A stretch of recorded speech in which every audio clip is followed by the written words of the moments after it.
Good morning, afternoon, evening, middle of the night, whatever it may be. 501. Hey, folks, week 2 wrap up here. Hope everyone's doing well, rocking and rolling through the materials. I told you it was fast paced, I wasn't lying. Hopefully, everybody's keeping up. If you're not, again, please let me know. I'm here to help. So, some things this week, some housekeeping. We've got some due dates looking here. This week it's midterm week, so midterm needs to be done by the end of the week. Please don't miss the midterm. It's pretty important that you do that. It's a lot of points, and I'd be really, really sad if you didn't. There's some study materials on there and everything. We'll talk about this some more in a little bit. I know we've been talking about it, but yeah. So midterm 2, we've got two two sections this week. Did 3 last week. Go over some key points here in a bit.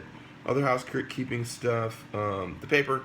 You all should be doing your interviews this week. If you're not, you're going to be pushing it here in the next couple of weeks. So, if I were you, in an ideal world, I would be doing my interview this week. I would be getting my notes together, starting some sort of outline, differentiating what information from my interview I'm going to put in which section. There, your biological, psychological, social, and other sections involved. Make sure that you're on the paper too. Side note, do yourself and I a favor. Just follow the format. It's going to be much, much easier for you, and it's going to flow and make sense if you really follow the format. Every once in a while, folks go rogue and they just sort of like write this run-on paper, which, you know, that I don't want to interrupt your artistic flow, but wait, yes, I do. I want you to follow the format. This is a systemic interview. This is this is an assessment paper. So please follow the format, just point by point. You can even, if you want my respect and gratitude and probably full points on the organizational aspect of it, use the headings that come from the from the syllabus, from the what's it called? Drawing a blank. The points thing where that says the assignment, that tells you exactly the sections that you need. Section it out. Just follow that, and it's gonna flow. You'll see how it works when you finish it. So there's that. Anyways, you should have your interview done this week. Putting that outline together. Next week, probably going to be doing rough draft. We'll check in on that next week. Okay, so back to the material. No, not back to the material. To the material. Some key points that I wanted to go over from week 2. Quizzes were really good. You got lots of folks who are really on point. Some actually insightful stuff going on in the quizzes, which I thought was really, really cool. Side note on the quizzes too. Remember that these are short essay, okay? So if you're giving me the 5-word answers, and I said this before, you're not answering the question. I need some discussion around it. Very little of that. Most of you are really thorough and awesome, and I appreciate that. I'll let you know if you weren't. So, some key points from week 2, resiliency. I want to talk about resiliency. So, I think that some folks had a little bit of trouble sort of defining resiliency and looking at it in terms of what we're looking at. Back to when I was talking about short answers, there were definitely was the question where some folks just kind of were like, resiliency is the ability to do well when things are bad. Okay, yes, that's kind of true, but there's a lot more to it, okay? Resiliency, now we got a lot of DCS workers, thank you for what you do in this class. They will be able to tell you a lot about resiliency if they look into things like their family preservation referrals and various types of work that is done. The large-scale strategic planning in DCS is really based around principles of resiliency, okay? And by resiliency, I don't mean it just as a general concept. I do, but there's more to it. Resiliency, there was a large-scale study that happened I think it was in the 80s. Don't quote me. Doesn't matter. But anyways, there's a large-scale study that happened where they systemically looked at how specifically kids in foster care and kids who had been through some rough circumstances, how they ended up functioning later in life, matching that to specific factors that were or weren't in place in childhood. Okay, so resiliency factors. We're talking about things. I think there's 5 key ones. Don't quote me. But there things like having an adult present, and having a supportive, consistent adult present for, I think it's like 6+ years during formative childhood. Um, Things like stable placement. There's various factors involved. So resiliency is actually, we've moved from thinking of it as a good thing to looking at it in terms of more of a science.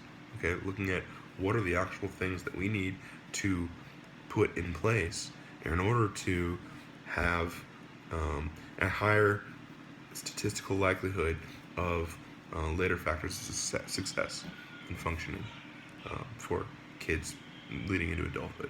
It's a huge piece of what's going on out there. Um, I'll try and shoot out a link with some more information on it. Um, yeah, really fascinating stuff. I want you paying attention to that. The other big thing, a couple more. Conflict theory. Conflict theory is a huge sort of macro level concept that I want you all to get. Conflict theory basically is a large scale philosophy around what begets social change. Okay, think back in history, talking about Karl Marx. It's kind of the biggie here. Thinking about even when you look at conceptual differences between civil rights leaders in the U.S. You're talking about Martin Luther King, Malcolm X, discussions around this.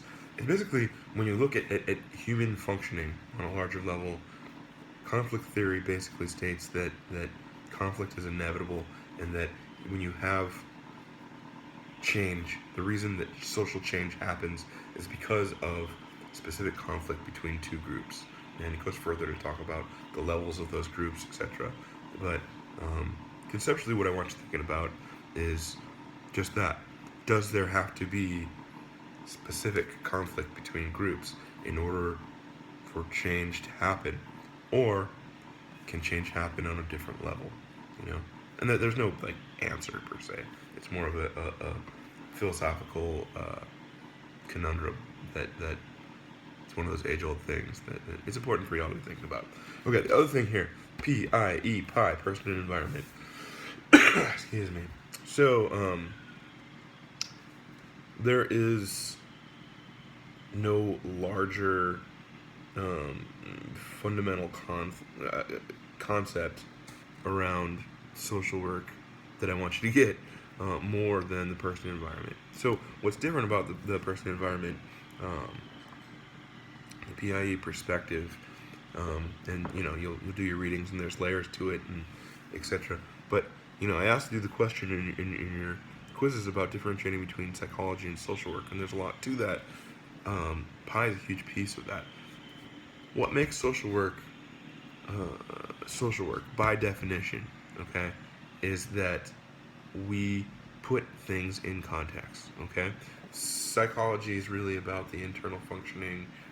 Somebody had a really good answer in the quiz about looking at psychological functioning as utilizing scientific principles to put together a theoretical map of the brain and individual human functioning. That was really pretty spot on.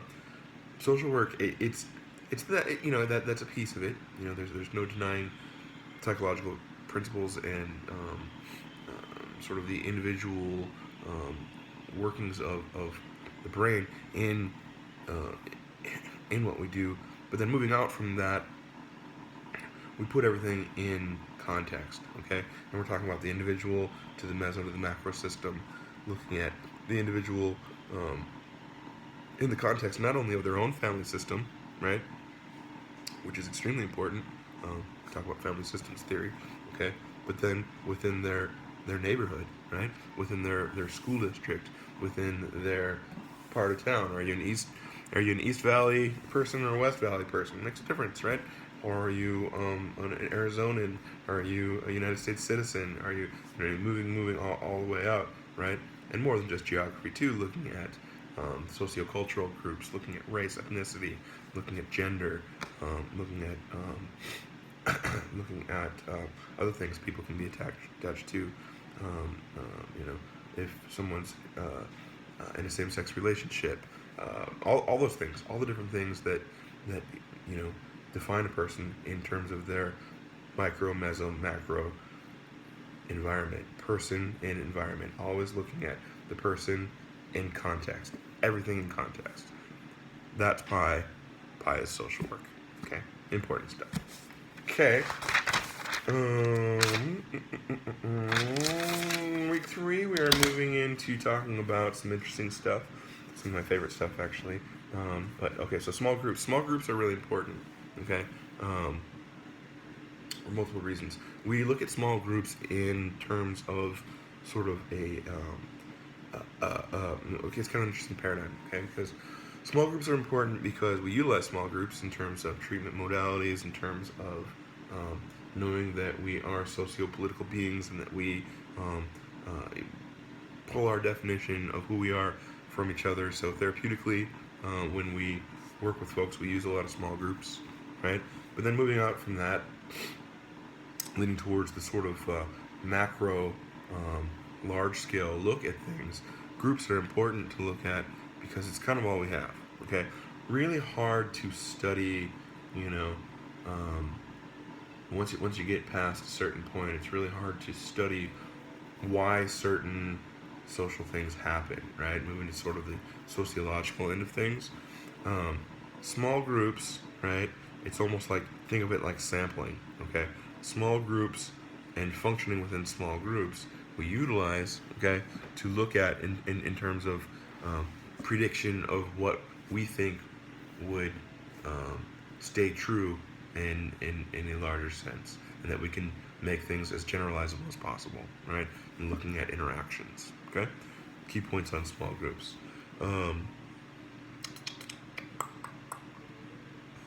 Nature versus nurture. That's the next thing. I love nature versus nurture. One of my absolute coffee break. So good, so good. Okay, nature versus nurture. One of my favorite things to talk about, and you're lucky because you're online, so I'm gonna rant much less than I do in person about this. But nature versus nurture is a fascinating thing and huge. I asked in the discussion board. I think folks are starting to look at that for this week, what your personal belief systems are around nature versus nurture. And as a social worker, it's incredibly important that you think about this, okay? So, why? Because whether or not you think that something is somebody's fault is going to 100% affect the way that you treat them, the way that you systematically treat people, and the way that you make decisions around things like money and fund sources for programming, things along those lines. And chances are pretty good that some of you will be in positions to make those decisions in the not so distant future. So, because that's what we do. All right, now nature versus nurture. Nature, nurture. What I want to impress upon you all with the nature versus nature thing is that there's nature, there's nurture, right? There's I was born this way, this was inevitable, this is going to change. There's nurture, I was born tabula rasa. Everything was formed because of my experiences. Two sides to this, right? And then there's everything in between, right? Everything in between is, let's be honest, reality, okay? I think there are probably very, very few things that probably exist. They probably exist. Very few things that are here versus there. Um, this harks back to the discussion around resiliency too, and where folks land and lifespan progression, where people end up, life course, where people end up, where people end up. So, reaction range theory basically states that it's not this, it's somewhere in here, okay? And for any given X factor, okay, right, there is a propensity, okay, for Y or Z outcomes, okay? Let's break this down to an example, okay? Let's talk about something outside of behavioral health, mental functioning. To make it a little more clear, let's talk about diabetes, okay? Type 2 diabetes specifically. Whether or not someone ends up with type 2 diabetes has multiple factors, and I think some folks talked about this. There was some discussion around obesity and diabetes in our posts from last week. Whether or not someone has diabetes has to do with multiple factors, right? You've got diet, you know, are you eating the junk food, are you hitting the sugar, what's your BMI, all the above, right? Lifestyle, exercise, how active are you, things along those lines, how do you live, probably stress level, various things, cardiac functioning, all that. So, all that being said, if you take two people, right, take person A and you take person B, and you hypothetically gave these people the exact same life. You obviously couldn't do that, but hypothetically speaking, okay? And you just imagine that person A and person B had the exact same life. Maybe person A ends up with diabetes, type 2 diabetes, and person B does not, even though they ate the exact same diet for their entire life, right? Now, why is that, okay? Because of reaction range theory. Because of the fact that this person, A, who ends up with type 2 diabetes, had a propensity within them, okay? Think of it in terms of degrees, percentages, what have you. They had a propensity towards towards diabetes, right? Person B had a very low propensity for it. Person A had a very high propensity for it, okay? So we're thinking in terms of degrees, right? Again, nature, nurture, degrees within that. Okay? Makes sense? I hope so. You can talk about that in terms of most anything. Okay? Expand that out to things like schizophrenia. Expand that out to things like tendency towards major depression. Okay? Think about that in terms of things like ADHD, A, B, propensity, various degrees within, right? A range of possibility, okay? Starting with a statistical likelihood towards a specific happening. That's reaction range theory, okay? Pretty cool, right? It's actually the solution to the nature and nurture debate, which is that it's not nature, it's not nurture, ever, for almost anything. It's almost always both, somewhere in the middle, okay? It's cool. Start thinking about that. Start applying that to other things. Think about your own life. Think about things that happen and your own biopsychosocial functioning and your genetic propensities and your environmental factors in your own life, and start moving towards an understanding of that. It's pretty eye-opening when you start really thinking about it. Okay, so that's nature versus nurture reaction range theory. Midterm this week, I think that's all I got left to talk about here. Oh, well, other than that, just one thing I want to cover is that we're now moving to the second arc of the class. I know, it moves really fast.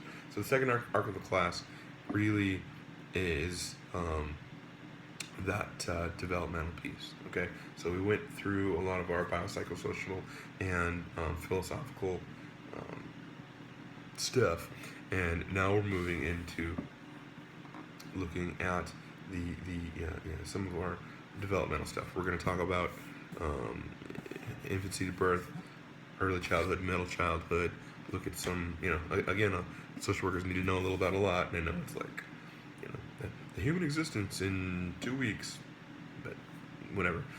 There's some important points in there that we'll go over. So we're moving into that second arc, and I hope that you're holding on for the ride. So, yeah, midterm this week. Okay, kind of hits us at that it's not halfway, but halfway-ish point where we then move to that second arc, the midterm. I threw out some examples for you last week. I hope that I hope you've been thinking about that. I hope you're looking at the materials and practicing this. So a couple points that I want to reiterate for you, okay? Developmental issues from birth to 5, okay, are tricky, okay? Because you're going to think that talking about whether or not a child is crawling or walking, okay, is going to be categorized under the biological piece, right? But it's not, because they're still going to be within the quote unquote normal range, or even if they're outside of the range a little bit, unless we're talking about a situation where you have a serious injury or some sort of highly known genetic abnormality that's causing it. If we're unsure, the developmental stuff, it's going to be under your psychological piece, okay? Under your psychological section, right? When you're divvying these out. What are other tricky ones? I'm trying to think. Psychosocial. I don't know. Well, okay, so maybe another example. We talked about. Oh, I know. I'm talking about substance abuse is a really, really big one that people get hung up on. Excuse me. Coffee break. So good. So, substance abuse is back to that nature and nurture piece. Always a large-scale debate. That's Everett. He's not happy. Substance abuse is a large-scale debate that happens regularly. People talking about whether it's biological, psychological, or social in nature and how it should be categorized. Reaction range, again, different folks clearly are going to have different propensities towards substance abuse. That being said, the way that we come about substance abuse treatment, we treat it as psychological in nature, okay? People will make the arguments that, well, it's a physical addiction, etc. But again, remember, when we're doing this, we're talking root cause analysis, okay? Why did the person start abusing substances in the first place? Probably something under their psychological category, something in their individual functioning, right? That was going on, that led them to, in some way, shape, or form, self-medicate. It's here, okay? So know that. Glad to talk more about that. It's a huge discussion and lots to it. Yeah, those are some key points on that. Yeah, other than that, why don't I do this? I'll start a discussion forum for. Well, no, I don't need to start one. In the discussion forum, under the general class questions piece. If you have any questions on the midterm, feel free to post. Or if you have individual questions, if you're not comfortable with that, shoot me an email, send me a text, do what you need to do. I'm glad to help you. Some of you are going to get hung up on this, but I think that hopefully we've talked about it enough, and you're going to be getting the hang of this. Your discussion questions were a pretty good indication to me that folks are really thinking about it, grasping it. Yeah. So, midterm this week, you'll rock it. Another thing on that, if you don't, and your classmates don't, I will do that magical statistical analysis and figure out what's fair on individual questions and the midterm overall to make sure that if everybody's getting a certain question wrong, that it gets thrown out, and if all the scores are lower, that that's compensated for as well. So don't sweat that too hard. Um, yeah, just when you're taking it, root cause analysis. Root cause analysis. Okay, that's all I got. Happy day. I've heard from some of you on some questions around the final and whatnot. Keep them coming. I'm here to help, and yeah, hope you're getting some good learning out of this class here so far. More to come soon. All right, thanks everybody.